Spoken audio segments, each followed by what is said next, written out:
El asesinato existe desde tiempos inmemoriales. Y también el afán por encontrar a los asesinos. Cuando la labor detectivesca y la ciencia se unen, nacen nuevas herramientas forenses. En 1840, en Francia, la muerte de un acaudalado hombre de negocios revolucionaría la lucha contra el crimen. Había ciertas sospechas acerca de lo ocurrido. El cadáver estaba en un estado de descomposición muy avanzado. El gran avance, la toxicología forense, la manera de encontrar venenos que anteriormente eran indetectables. La única manera posible de saber si alguien ha sido envenenado es encontrando la sustancia en su cuerpo. Y ellos dijeron, encontramos arsénico suficiente como para matar a 10 personas. Es un principio de la ciencia forense, y más de 100 años más tarde, la toxicología forense se enfrenta a uno de sus mayores enemigos del siglo XX, un monstruo conocido como Doctor Muerte. Era necesario exhumar los cadáveres. Desaparece del organismo en minutos. Nadie sabrá nunca de cuántas muertes fue realmente responsable.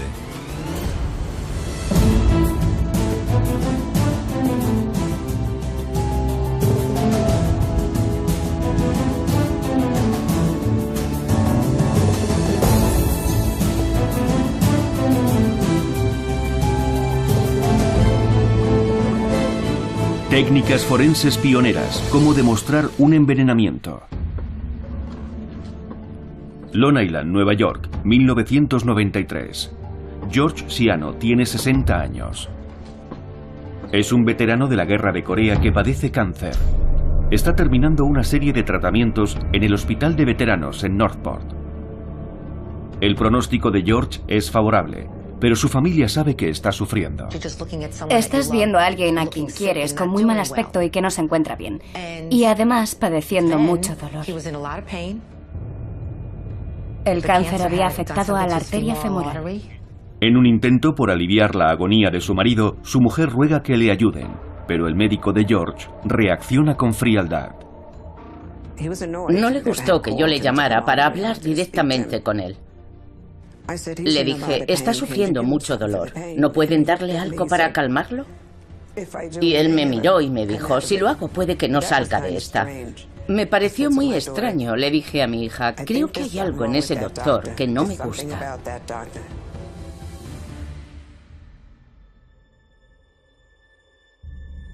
Durante días y noches de tormento, George se aferra a la esperanza, asegurando a su familia que se recuperará.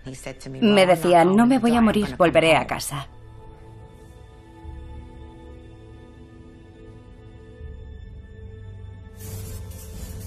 Sin previo aviso, el corazón de George se para en mitad de la noche.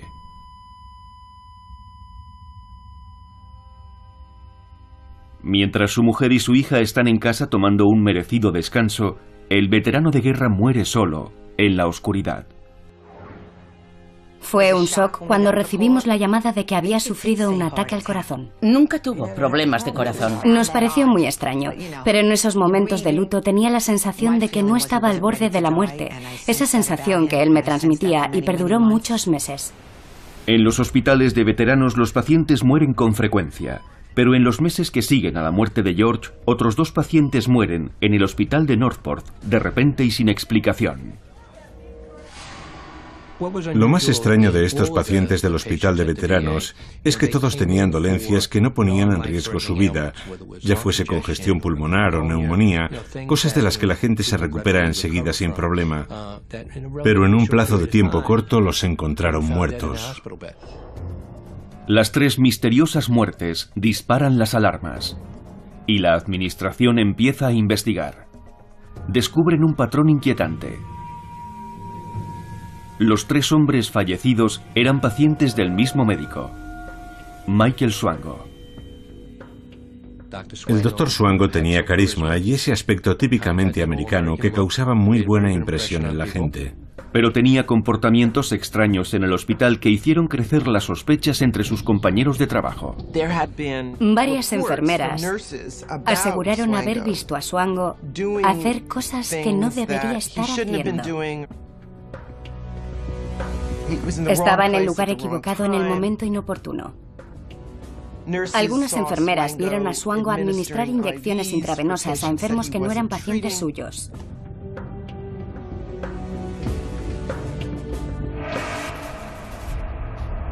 ¿Pero qué había en aquellos fluidos? ¿Serían simples dosis normales? ¿O dosis con la intención de matar?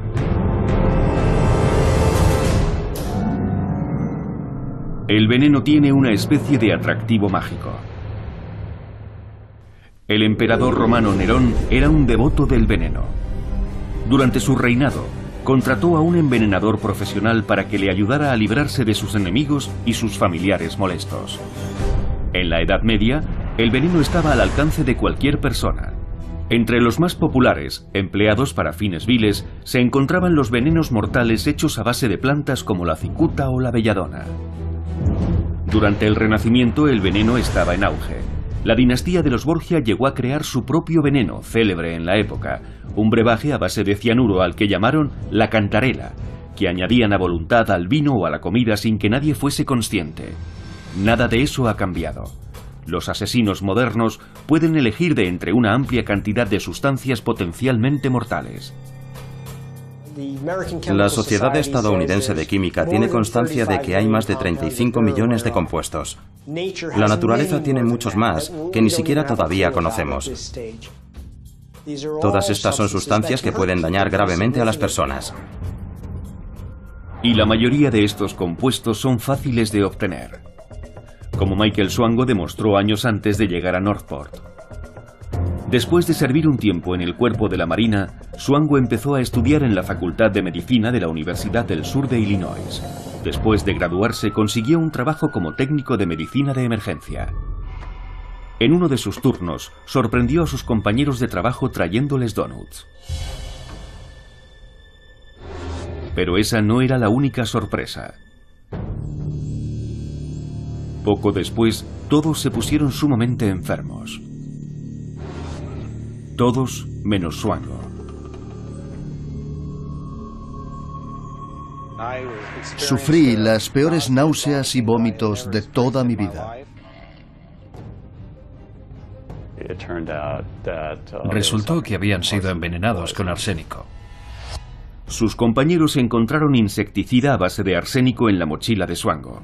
Cuando la policía registró su casa, encontró un mini laboratorio además de recetas para hacer pócimas caseras.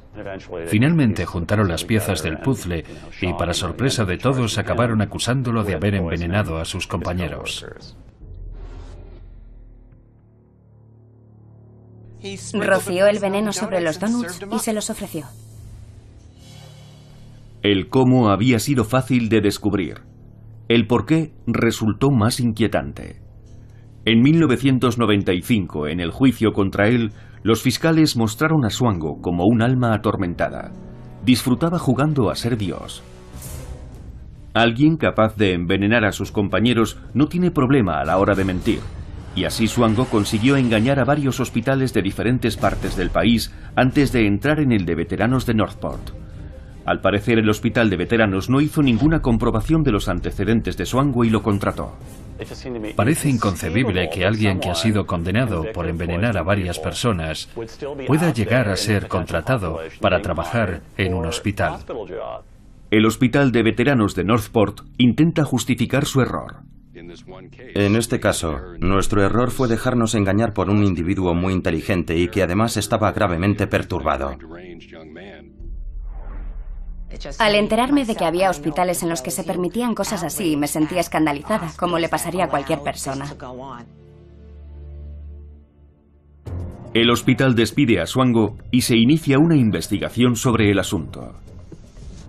Teníamos que probar que esas muertes, que ya habían sido catalogadas como naturales, en realidad no habían sido naturales sino asesinatos. Pero para un psicópata, un título de medicina es una tapadera perfecta. Si utiliza el medicamento adecuado como veneno, será imposible descubrirlo, y Swango tenía las llaves del botiquín. Podía elegir el veneno que necesitara y administrarlo sin levantar sospechas. Sin embargo, hay una rama de la ciencia capaz de demostrar que ha habido un envenenamiento sin importar lo hábil que haya sido el asesino. la toxicología forense. Históricamente era muy difícil fundamentar una acusación de envenenamiento. Una manera simple pero cruel de comprobarlo era darle de comer a un animal lo mismo que había comido por última vez la víctima antes de morir. Si el animal moría, el envenenamiento quedaba demostrado. Cuando alguien era condenado por haber envenenado a otra persona, siempre era a través de pruebas circunstanciales.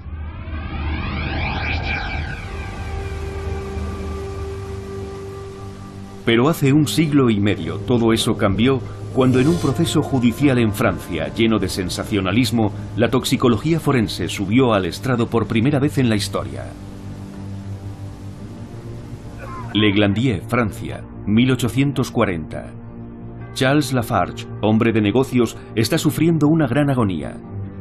Lleva varias semanas con náuseas y diarrea. Marie, su mujer, llama al médico.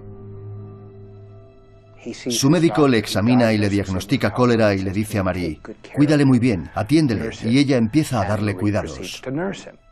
Marie se ocupa de su marido día y noche. Le da todas las atenciones que requiere. Pero lejos de mejorar, solo va a peor. Charles está cada vez más enfermo. Y finalmente muere.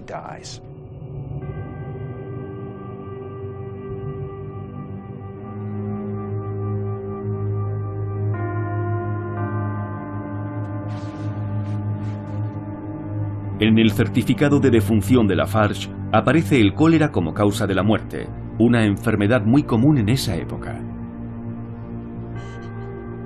Pero justo después de su muerte se hace una sorprendente acusación. Había ciertas sospechas acerca de lo ocurrido. Mientras ayudaba a cuidar a Charles, una amiga de la familia vio a Marie actuar de forma sospechosa. En un momento dado ve a Marie añadiendo polvos a una de las bebidas. Se da cuenta de que el ponche de huevo que Marie le lleva a su marido tiene grumos. Decidió guardar algunos restos de la comida, y esto sirvió para dar comienzo a una investigación policial. La policía comienza sus averiguaciones y decide llevar los restos de comida a 2 médicos. En esa época existe una prueba muy rudimentaria para detectar un veneno en concreto, el arsénico. Los doctores mezclan los restos de comida con ácido clorhídrico y sulfato de hidrógeno. Después calientan la mezcla. Si contiene arsénico, la mezcla desprenderá olor a ajo. Y encuentran restos de arsénico. Es posible que el cólera no fuera la causa de la muerte de Charles Lafarge, aunque es fácil de comprender por qué los doctores llegaron a esa conclusión. Los síntomas de envenenamiento por arsénico son muy similares a los del cólera: vómitos y diarrea violentos hasta provocar la muerte. El olor a ajo convence a la policía para llevar a cabo el arresto de Marie Lafarge. La acusan de asesinato por envenenamiento. Hay arsénico en la comida que le daba a su marido. Un testigo la vio espolvorear algo en la comida, pero los fiscales se enfrentan a un serio problema. Tienen muchas evidencias circunstanciales, pero ninguna prueba sólida. La única manera posible de saber si alguien ha sido envenenado es encontrando la sustancia en su cuerpo. No hay ninguna manera de relacionar directamente el veneno con el asesino, a menos que él mismo confiese: puse el veneno en la comida y vi cómo se la comía. El fiscal francés Decous necesita encontrar un método fiable de hallar veneno en el cuerpo, y ese revolucionario método puede estar al alcance de sus manos. Toul, Francia, 1840. Marie Lafarge está acusada de haber envenenado a su marido, Charles. Ella jura que no lo hizo. Su abogado la presenta como una esposa entregada que hizo todo lo posible por salvar a un hombre agonizante. La prensa convierte a Marie en toda una celebridad. Todo sucede en la pequeña localidad de Toul. en el sur de Francia. He escrito sobre muchos procesos similares a este, y lo más sorprendente es que en una época anterior a la aparición de la televisión y la radio, este tipo de procesos se convertían en auténticos acontecimientos mediáticos.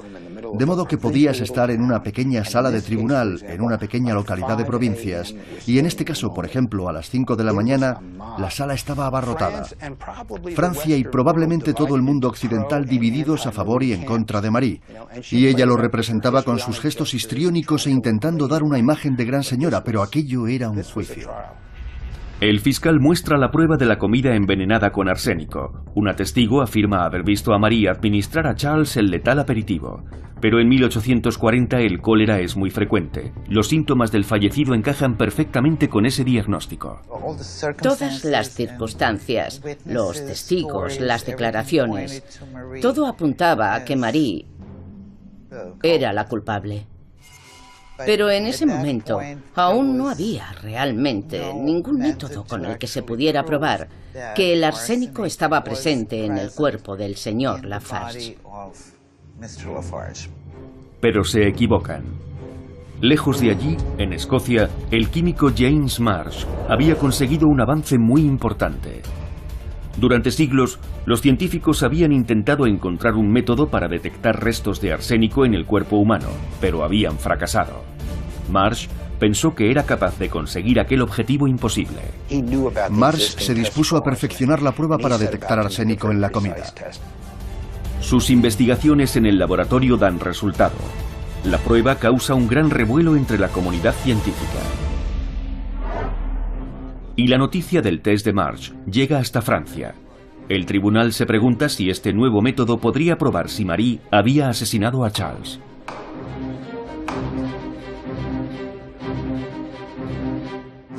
Se consiguieron dos cosas desde el punto de vista toxicológico: detectar el veneno y determinar la cantidad del mismo que había sido administrada. Y esto es muy importante. Siguiendo las instrucciones que publicó Marsh, dos químicos de la ciudad instalan su laboratorio en la sala del tribunal. Para garantizar credibilidad, el experimento debe llevarse a cabo a la vista de todos. Nunca antes se había hecho una prueba de envenenamiento ante un tribunal. En aquella época la gente no confiaba demasiado en la ciencia. No olvidemos que la ciencia era relativamente nueva.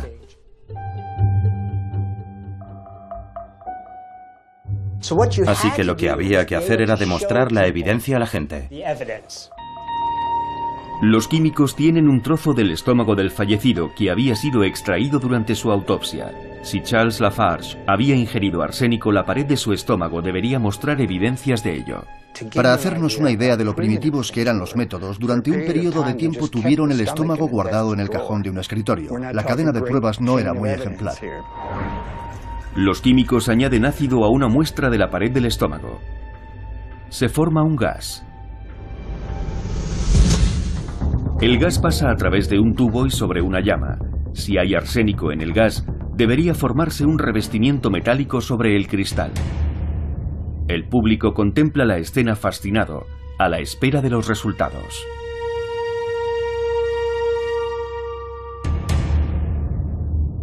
Pero no pasa nada. Llegaron a la conclusión de que no había ningún resto de arsénico.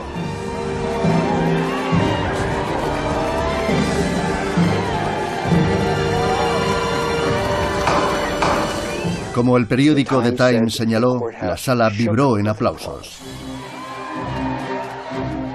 El fiscal se quedó totalmente conmocionado.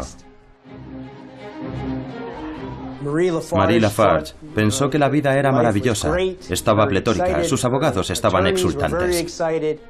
El fiscal de Cours cree que los químicos se han equivocado al hacer la prueba. Quiere repetir el test, pero esta vez utilizando un experto diferente a ser posible. Marie está feliz. Parece un ángel. A todo el mundo le parece maravilloso y el fiscal sigue allí rascándose la barbilla y pensando: ¿qué he pasado por alto? La prueba del arsénico falló en el caso Lafarge, pero desde entonces el arsénico se ha convertido en una sustancia tan fácil de detectar que la mayoría de los asesinos potenciales evitan usarlo o aprenden de sus errores, como supuestamente hizo Michael Swango. Swango fue descubierto tras haber envenenado con arsénico a sus compañeros. Si él había sido el responsable de la muerte de los 3 pacientes, seguramente habría utilizado otro compuesto letal.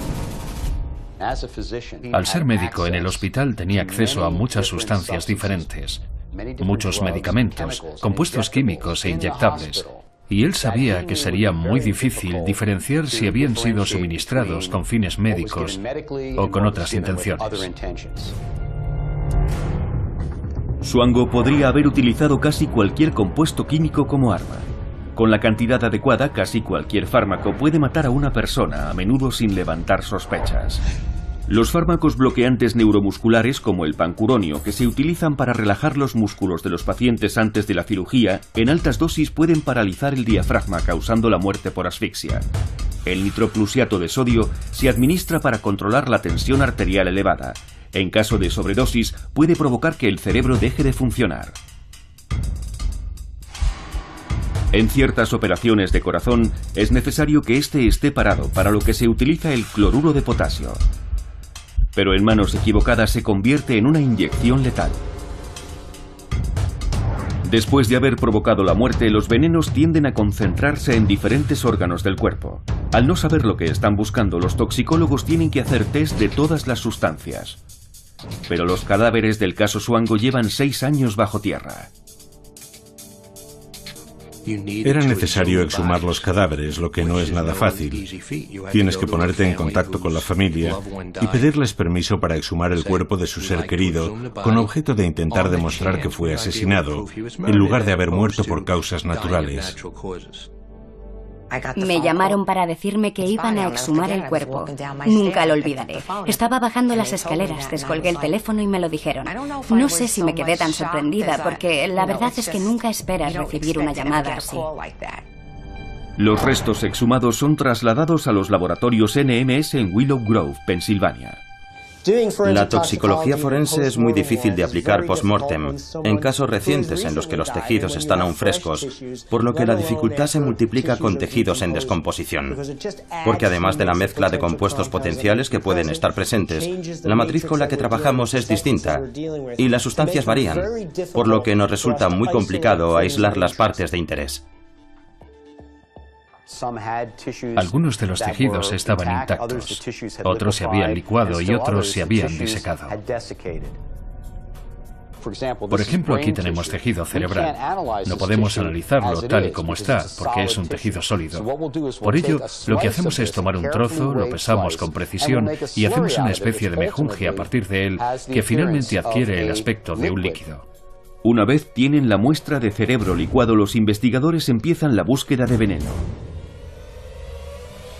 Al mismo tiempo, hay otro proceso en marcha: la manera de conseguir llevar a juicio a Michael Swango.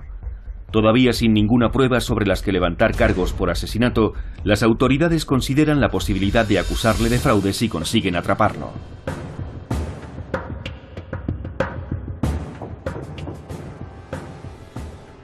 Las mentiras de Swango a los entrevistadores y los empleados del hospital de veteranos eran la base del fraude para la acusación.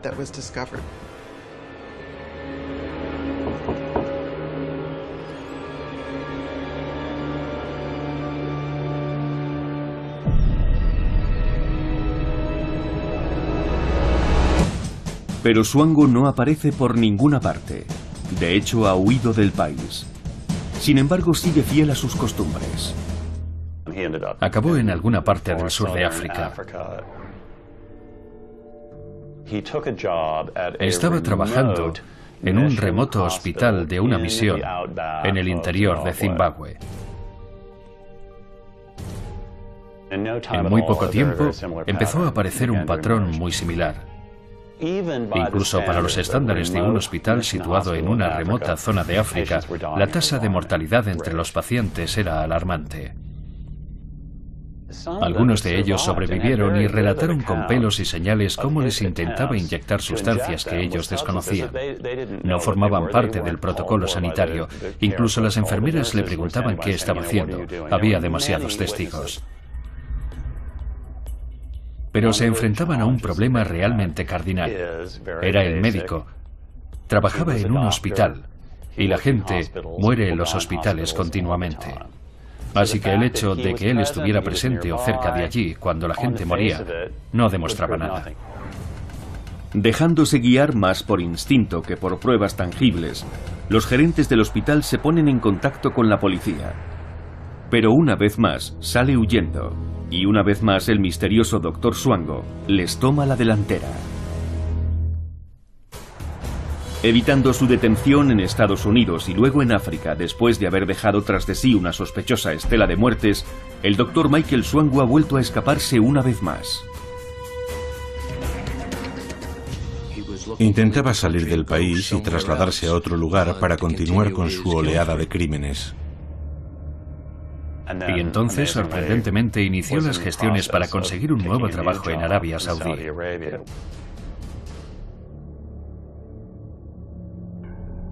Necesitaba regresar a Estados Unidos, concretamente a Chicago, para solicitar algunos documentos que le permitiesen viajar a Arabia Saudí.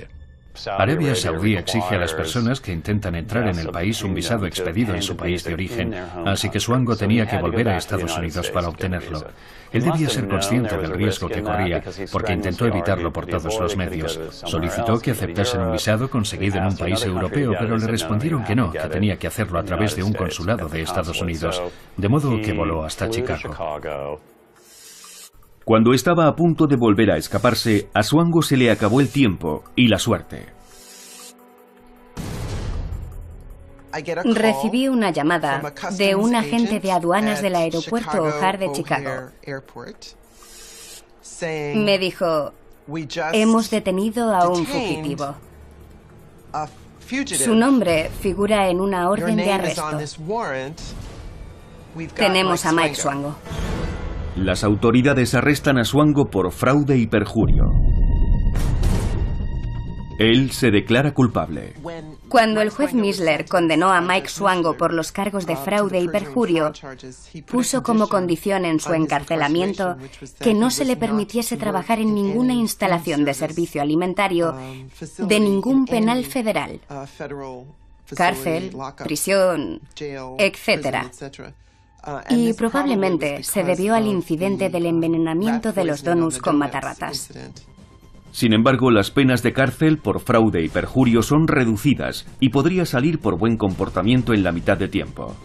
Así que el Dr. Michael Rivers y su equipo de forenses se ponen a trabajar a marchas forzadas. No quieren que Swango se les escape antes de tiempo. La mayor preocupación de la Fiscalía era que este individuo pudiera ser puesto en libertad y escapar a la justicia antes de que nuestro laboratorio fuera capaz de encontrar el veneno que había usado supuestamente para asesinar a varias de sus víctimas. Durante el juicio de Marie Lafarge, la acusación sabía qué veneno estaban buscando. Pero Swango puede haber utilizado cualquier cosa. El doctor Michael Swango era médico y científico, de modo que era capaz de emplear venenos potencialmente muy difíciles o imposibles de detectar en ese momento. Esa es la eterna lucha de la toxicología forense. Cada vez que los criminales utilizan nuevos venenos, las herramientas para detectarlos tienen que evolucionar. En 1859 se inventó el espectrómetro. Este aparato identificaba los venenos por el color que desprendían al ser quemados. En la década de 1960, la mayor parte del trabajo en los laboratorios toxicológicos se hacía con el cromatógrafo de gases. El cromatógrafo identifica las sustancias por su estructura molecular. En la actualidad se emplea tanto para analizar fluidos corporales como para detectar drogas ilegales o restos de explosivos. Las técnicas y las herramientas que utilizamos en la actualidad no han cambiado tanto, se siguen utilizando las mismas técnicas para aislar las sustancias. Algunas de las nuevas herramientas han facilitado mucho el proceso, pero los principios son los mismos. En su intento por atrapar a Michael Swango, el Dr. Rivers está usando todas las herramientas que tiene a su alcance. Su equipo analiza día y noche muestras de todas las partes de los cuerpos exhumados. Confían en detectar compuestos en concentraciones elevadas o en lugares donde no deberían estar. Así que deciden cambiar de táctica y concentrarse en trabajar a partir de la información de la que disponen. El hecho de que las víctimas hubiesen fallecido de ataques cardíacos era una pista de qué sustancias disponibles en un hospital pudo utilizar para provocar ese efecto mortal. La lista de sustancias se reduce a unas pocas docenas. Una por una se van descartando, hasta que solo queda una. La succinilcolina. Esta sustancia se utiliza en intervenciones quirúrgicas en todo el mundo para relajar a los pacientes antes de colocarles un tubo respiratorio. También forma parte de la mezcla de sustancias utilizadas en las ejecuciones por inyección letal. Lo más desagradable de esta sustancia es que la persona a la que se le administra puede sentir cómo se le va paralizando el cuerpo. Empieza por las yemas de los dedos y va subiendo paulatinamente por las manos y los brazos. Poco a poco la persona pierde la capacidad de moverse, de sentir, y al final la parálisis se extiende a través de los músculos hacia los músculos encargados de la respiración, es decir, al diafragma, hasta que deja de respirar. Lo peor es que las personas están conscientes mientras todo esto pasa. Su cuerpo se va quedando paralizado y lo único que pueden hacer es pensar. Aunque es muy frecuente encontrar esta sustancia en los hospitales, detectarla en el cuerpo es mucho más complicado. Lo que hace que sea tan difícil de detectar es que tiene una media de vida muy breve. Desaparece del organismo en cuestión de minutos. Lo que implica que Michael Swango puede haber cometido los crímenes perfectos. La condena por fraude durará muy poco tiempo. Los miembros del laboratorio empiezan a sentir la presión. Si su investigación se estanca, un asesino podría quedar en libertad. Toul, Francia, no se diferencia mucho del caso Lafarge, ocurrido 150 años antes. En su primer análisis, los químicos no encontraron rastros de arsénico en el cadáver de la víctima. El fiscal preguntó a los médicos, ¿analizaron el ponche de huevo o los restos de la comida que la señora Lafarge le dio a su marido? Y ellos le contestaron, naturalmente. ¿Y qué encontraron? Encontramos arsénico suficiente como para matar a 10 personas. Las muestras de la comida que Charles Lafarge ingirió están llenas de arsénico, pero parece que no hay restos de arsénico en su estómago. Decidido a darle la vuelta al caso, el fiscal estudia el test de Marsh y descubre que el sobrecalentamiento de las muestras, un error que suele darse con frecuencia, da resultados imprecisos. El fiscal se queja al juez de que los químicos pueden haberse equivocado.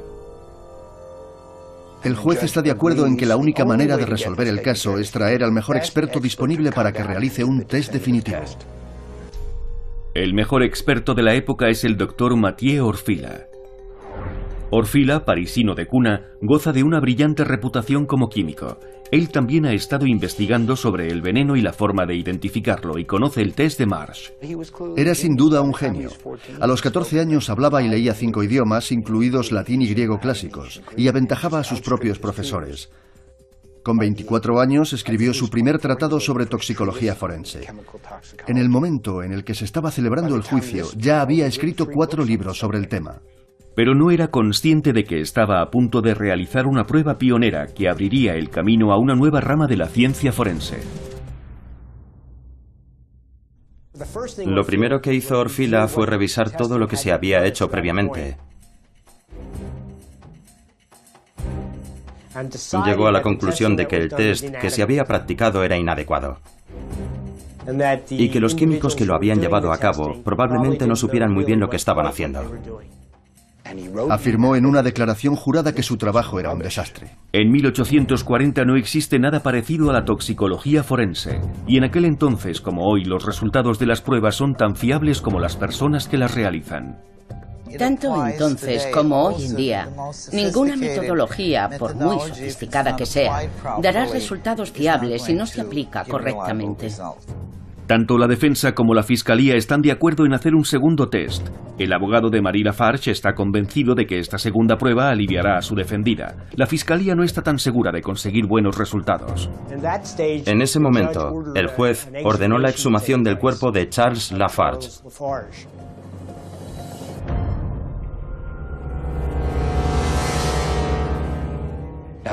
Debemos tener en cuenta que Charles Lafarge había sido enterrado en enero y ya era septiembre. Desenterraron el cuerpo, tomaron algunas muestras de los órganos y las llevaron al tribunal.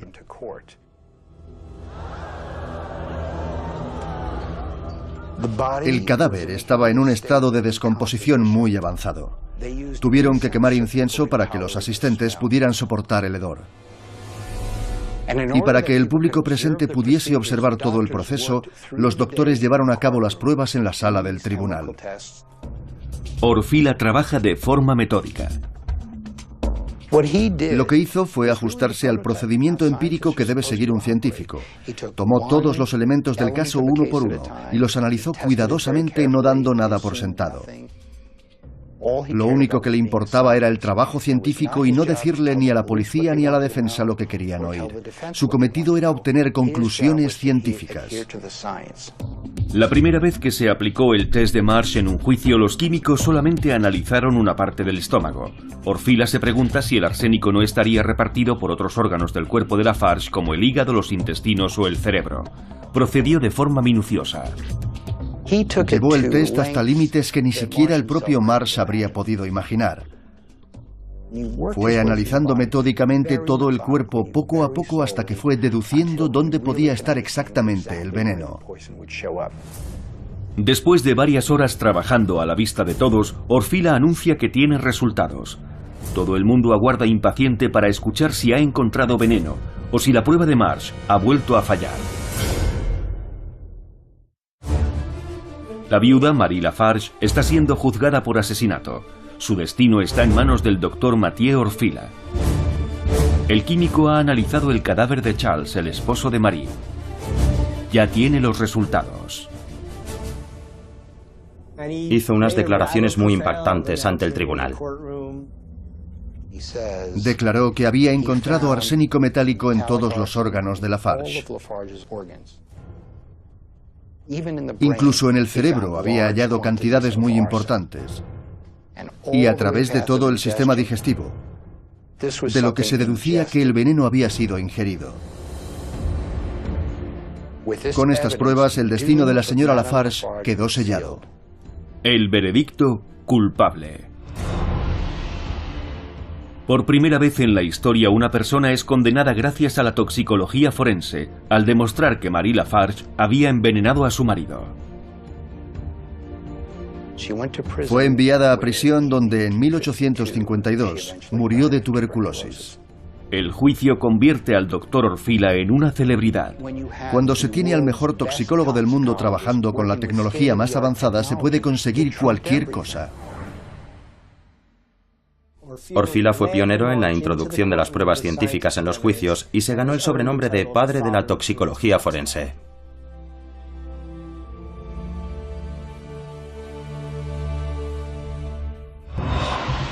El caso Lafarge también allanó el terreno para que la toxicología forense se convirtiera en una herramienta del derecho penal, y la ciencia siguió avanzando.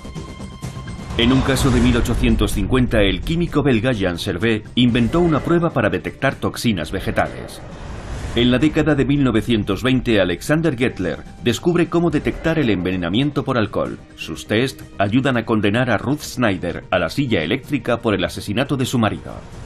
En 1978, el disidente búlgaro Georgi Markov muere después de recibir un pinchazo con un perdigón relleno de veneno mediante un paraguas trucado. Nunca se llegó a detener a nadie, pero los toxicólogos demuestran que el veneno era ricino, una de las sustancias venenosas más letales del mundo extraídas de una planta. Sin embargo, durante décadas esta disciplina de la ciencia forense tropieza con un obstáculo.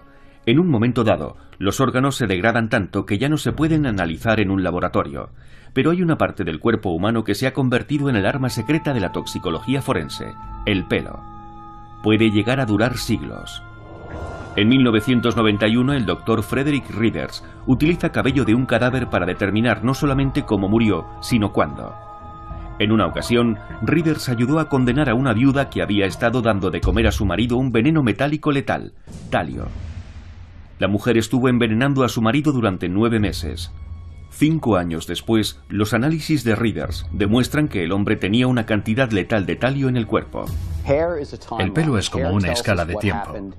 puede decirnos qué le pasó a una persona en el pasado. Cuanto más largo es, más información tenemos.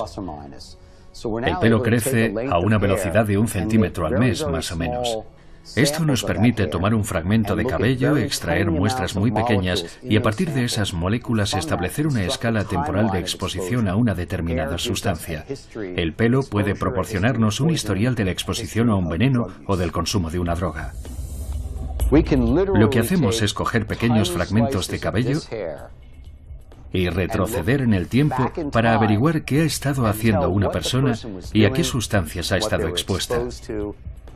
En definitiva, qué tipo de sustancias químicas ha tenido en su organismo y han sido secretadas hacia el cabello día tras día. Pero no siempre es tan sencillo. En el caso Swango es casi imposible demostrar algo así. El equipo de los laboratorios NMS piensa que mató a sus víctimas inyectándoles succinilcolina, pero la sustancia se diluye tan rápido y desaparece del cuerpo en tan poco tiempo que no pueden hacer pruebas para detectarlo.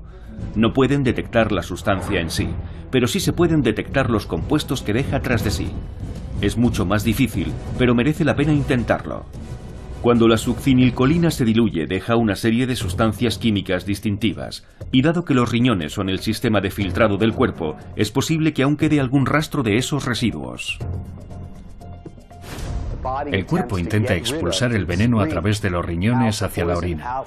Así que pensamos que ahí podíamos encontrar la mayor concentración de esos residuos, teniendo en cuenta que la muerte por envenenamiento fue inmediata.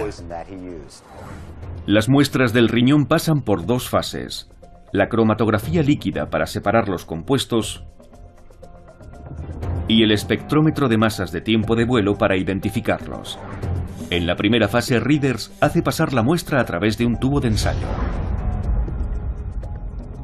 Cuando la muestra pasa por el tubo, las moléculas normales desaparecen. Lo que queda son los restos de lo que mató a la persona. A continuación se pasa al espectrómetro de masas de tiempo de vuelo. Este aparato bombardea las moléculas con iones. Seguidamente las ordena en función de su masa y finalmente las cuenta. El resultado es una huella dactilar química de cada una de las moléculas. Pero a diferencia de lo que vemos en las películas, el resultado no se obtiene al instante y el tiempo de condena por fraude se está acabando. Los resultados no se obtienen en 24 horas. La mayoría de las veces hay que repetir las pruebas una y otra vez, por lo que todo el proceso puede dilatarse varios meses. Al igual que el Dr. Orfila tuvo que analizar todo el cuerpo para conseguir los resultados, el equipo de Readers pasa más de 500 horas analizando muestras de tejidos desde todas las perspectivas posibles. Y cuando faltan solo 4 días para que Michael Swango sea puesto en libertad, los resultados están listos. Conseguimos detectar la molécula de succinilcolina en esos tejidos. Todo apuntaba a que se había producido un envenenamiento.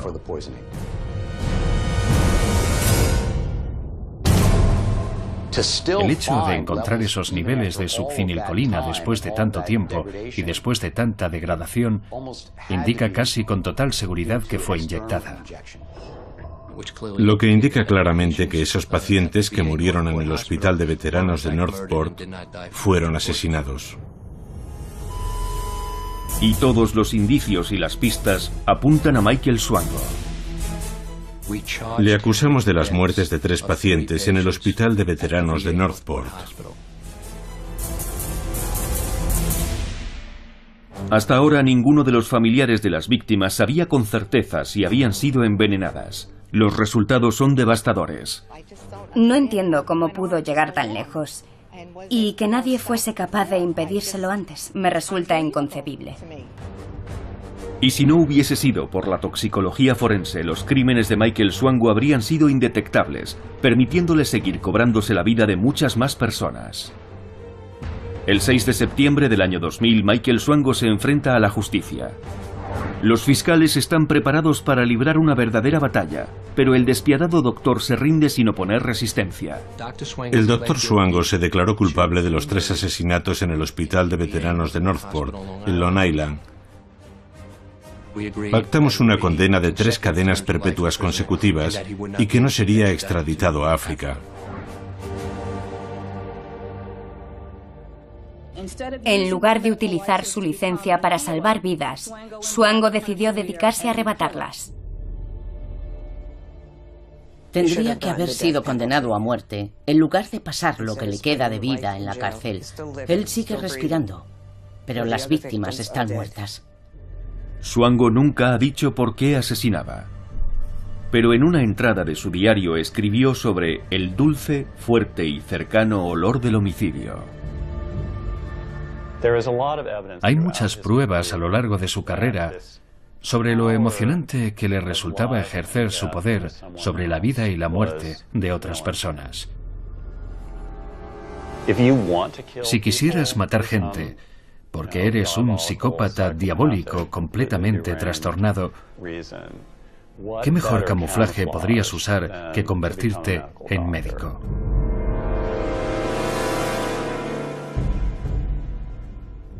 Nadie sabrá nunca de cuántas muertes fue realmente responsable. He estado investigando por mi cuenta y he contado las muertes sospechosas ocurridas en los distintos hospitales en los que Swango estuvo trabajando, y habría asesinado a 60 personas. De ser así, Michael Swango sería uno de los asesinos en serie más prolíficos de la historia. La toxicología forense ha jugado un papel crucial en el apresamiento del Doctor Muerte, pero la lucha contra los envenenamientos no acaba nunca. El FBI sostiene que el 1% de los asesinatos se lleva a cabo con veneno. Basándome solo en mi experiencia como toxicólogo forense, donde estamos atestados de trabajo, el porcentaje sería mayor según mis cálculos. Pero en realidad, creo que son muchos más todavía. Hay gente que ha llegado a decir que si fuéramos a un cementerio, los muertos saldrían de sus tumbas con la mano levantada y dirían que les envenenaron. Pero como están bajo tierra, nadie lo sabe. En el futuro, cada vez se analizarán más cuerpos mediante la toxicología forense, para determinar si su aparente muerte natural se debe a un envenenamiento. Un campo de la ciencia que trabaja para estar al día. Los avances en la ciencia forense y en la ciencia en general se suceden a un ritmo tan vertiginoso que, mientras estamos hablando de ello, se están produciendo nuevos descubrimientos y avances que van mucho más allá de lo que tenemos en este momento. Hemos pasado de poder analizar concentraciones de una milmillonésima parte a analizar concentraciones de una billonésima parte. Estamos llegando a un punto en el que vamos a ser capaces de distinguir cualquier tipo de moléculas entre sí. Últimamente fantaseo con el momento en que seamos capaces de hacer lo que hacían en Star Trek con el tricodificador. Pasaremos un aparato por encima de un cadáver y sabremos al instante qué sustancias hay en un cuerpo y en qué cantidades. Todavía estamos a años luz de llegar a eso, pero estoy convencido de que ese día llegará. Durante miles de años, los envenenadores se han escondido en la sombra. Asesinaban a su antojo, seguros de que no recibirían su castigo. Pero la toxicología forense se ha puesto a la altura de estos asesinos y en muchas ocasiones los ha superado.